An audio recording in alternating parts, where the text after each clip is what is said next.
Today we catch up with Victor Castellanos, coordinator for the Monrovia Public Library Adult Literacy Program. So Victor, what is adult literacy? Well, it's a little bit of everything. It's great to see you, Elliot. It's been a long time since I've seen you.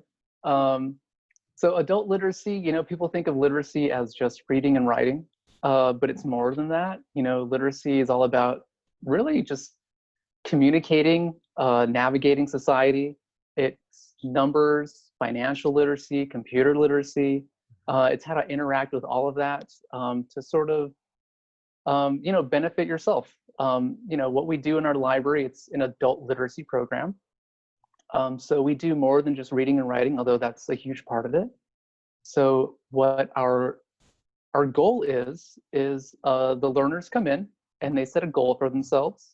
And the goals can be anything like, I want to get a job, I want to write a resume, I want to learn how to use my iPad, I want to read to my grandchildren. And so we help them with a little bit of everything, reading menus, navigating their smartphone, writing checks, reading, the back of, medicine labels. So literacy, it's everything. There's multi-literacies. So it's more than just simple reading and writing. So it's, it gives us a lot of opportunity to do a lot of different things in our program. So these aren't classes, they're one-on-one sessions. Yeah. It's one of the great things about our program is we're able to sort of distance ourselves from like a traditional classroom where we have an instructor who's teaching in front of the class, people who are in the back sort of just, getting lost. So it's a one-on-one instruction.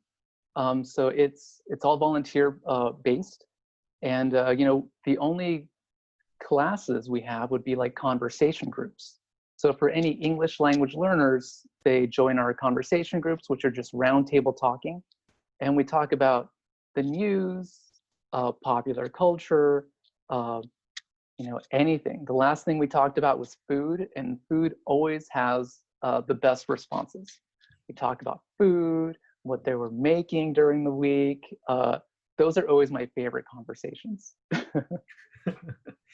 So since COVID, how has the program changed? How are you virtualizing these sessions? It's changed drastically. Our traditional one-on-one sessions were always in person. We do it in the library. Every library who has a literacy program, they typically have it in their library, or they'll have like a small center.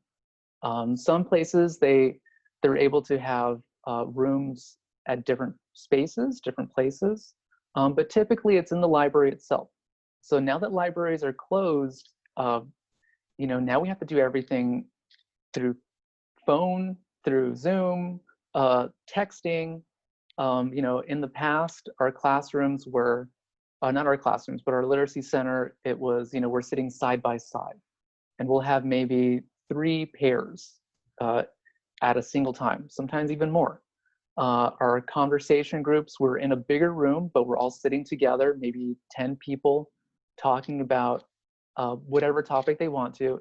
And now all of that has to be translated and transferred into this virtual space.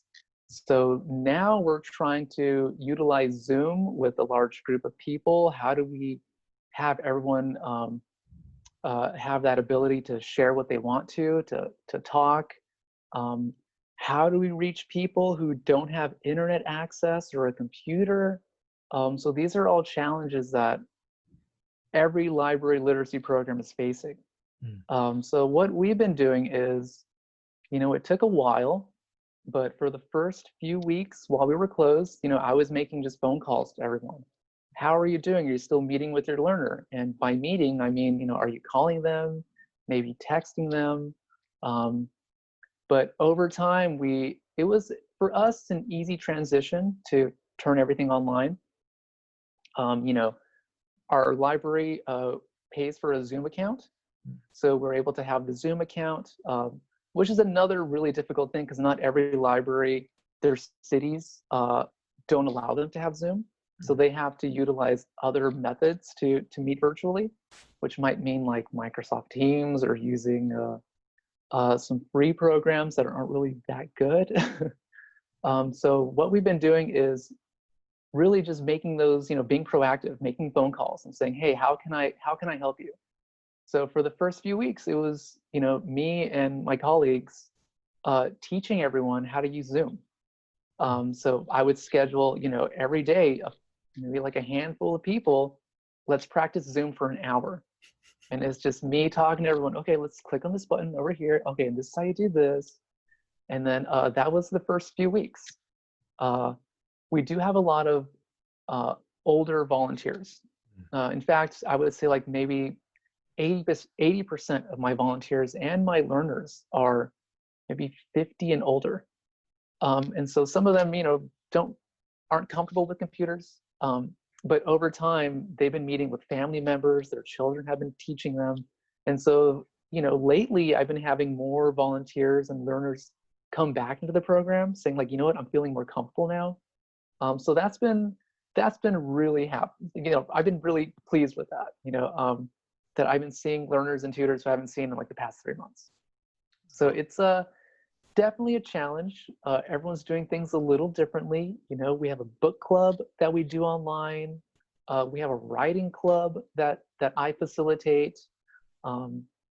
We have 2 conversation groups on different days, facilitated by different people. So it was definitely a learning curve on trying to implement this. Cool, that's amazing. Well, can people still borrow books at the library, at least the one that you're at? A lot of libraries now are finally opening up to curbside. So inside you're, still staff only. But our library, we're finally doing curbside on July 6th. So it's that'll be our first time doing it. So it's also a learning curve. We've never done this before. So there's going to be a lot of changes. So the past few weeks we've been doing trial runs just to see what that would look like. So yeah, libraries, they have curbside if you want physical books. You'll just have to, place a hold, make a phone call. My library, you can even text us the books that you want, and we'll put it out there for you. But ebooks. There's also, if you have a library card, you can check out books on your, on your device. And then certain libraries also, they're kind of waiving that requirement that you go in person to get a library card, and you can do it online. So you can go online, get a library card virtually, so you can actually check out books to your phone or your laptop. One of the great things about that too is, programs. So like Kanopy, if you've heard of Kanopy before, great documentaries, Criterion Collection, movies, all for free with your library card. You can read magazines, you can access, programs for children. There's even other virtual tutoring opportunities online with your library card. Resume writing help online also. So there's a ton of things you can do without having to go into the library. But yeah, we're finally, like a lot of libraries, recently finally offering curbside. So you can get your hands on one of those heavy texts that you like, just to smell the books.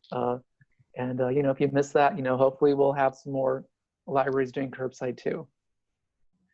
Cool. Well, thank you, Victor. It's been it's been a learning experience for me about, some of the stuff that the libraries are doing. And well, thank you. And I hope to see you again soon. Yeah, I hope to see you again soon. And, take care. And, for everyone watching, support your libraries.